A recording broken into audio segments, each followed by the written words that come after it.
Hi everyone, it's Giselle with a message about reaching out to your beloved.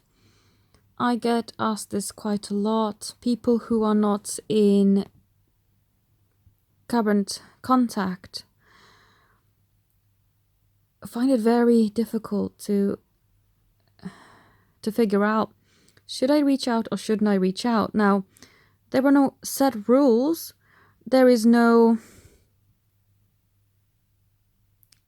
real pattern or logic that should be followed with regards to reaching out. But what I would say is the guide to whether you should or shouldn't reach out is actually to be found within you. Because if you can feel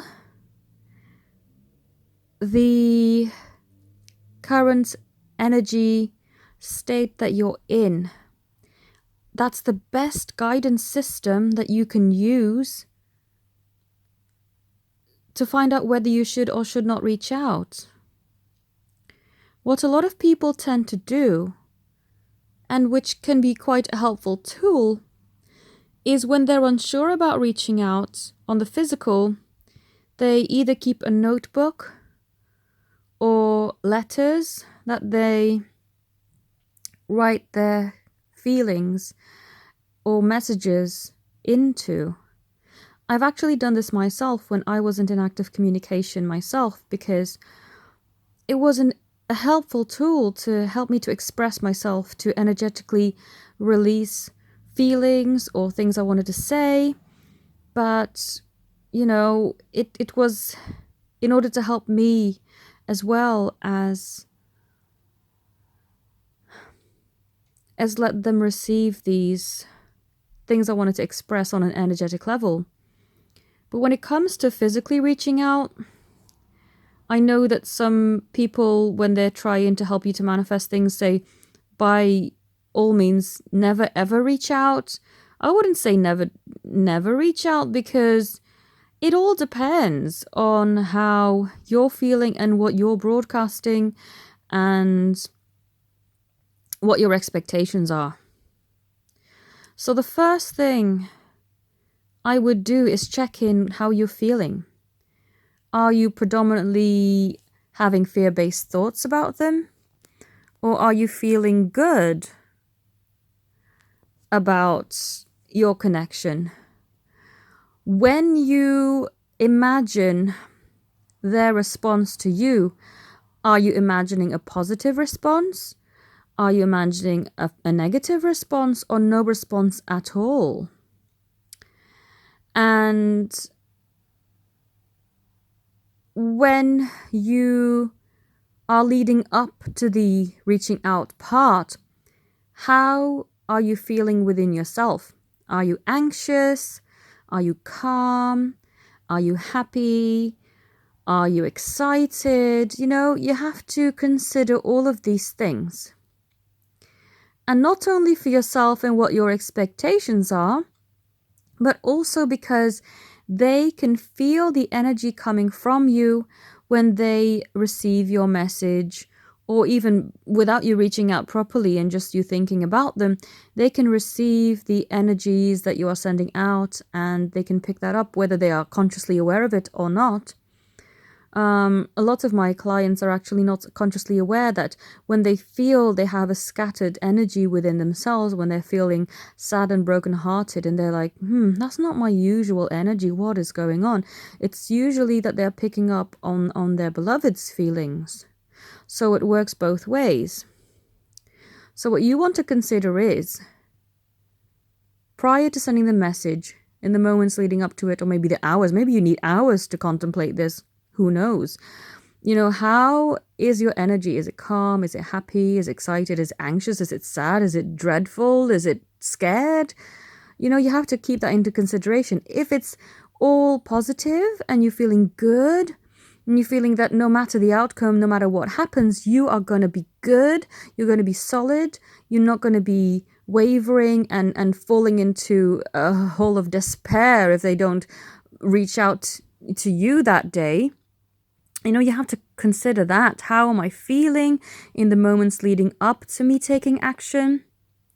And then when you are writing the message, what energy are you writing the message in? And what expectations do you have of them? And are you solid and stable enough that if you did not get the desired outcome that you were hoping for, are you still going to be okay within yourself? Or is that going to ruin your day?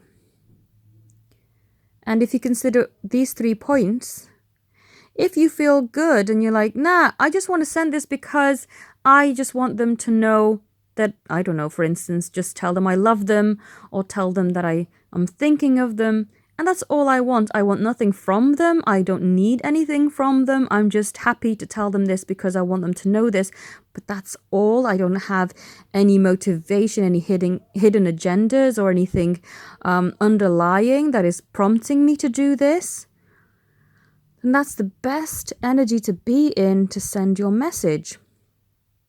Because if you're sending it with an expectation of, okay, if they don't reach out to me, that's going to ruin my day. It's going to be telling me that this is the end of our connection. And, it's going to be making me feel awful. And I'm going to be sad and really heartbroken for many days to come, probably weeks and months to come. Then I would hold off. Because that is not the right place to be in. And sometimes we just give this too much thought.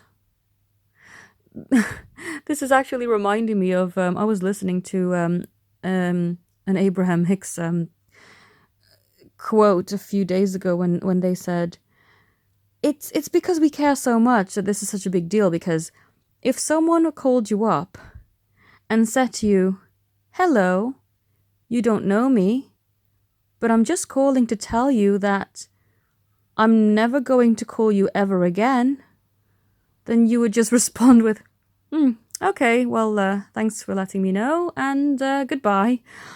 But if someone that you cared about did the very same, then you would be absolutely devastated. So it's kind of, in a way, we have to calm. It's not erase or push out our emotions, but we have to find a level way of managing. We have to find a way of easily managing our emotions so that no matter what happens, and of course you don't want to think worst case with these type of things, but you want to be in a state of no matter what happens, I'm going to be okay. I'm going to be happy. And I'm going to carry on having fun and living my life, because whether I get a response or not is not going to rule my world and, predict whether I'm going to be happy or not. I'm the master of my destiny and my emotions, and I decide to be happy no matter what. And we need to have that attitude, especially if things have already seemingly gone wrong in your experience with them in the past. If you want to reach out after you felt ignored or abandoned, then you would have to do that in this energy of, well, I'm sending this out just because I want to, but I'm going to be happy no matter what. And yeah, that's kind of the attitude that you'll have to have. What I also find quite helpful is to do a meditation to release any preconceived beliefs and to uncreate any preconceived notions about what went before, to basically start a clean slate.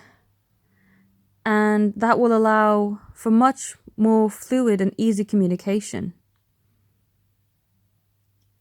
So I hope that this has answered some of your questions with relation to this topic, because I get asked this a lot. And I thought if at least 5 people have got this question, a lot of people who haven't contacted me personally must have the same question. So hopefully this has helped and clarified things. And if you'd like to connect with me or book a session with me, all my details are in the link. Thank you all very much for watching and have a beautiful day. Namaste.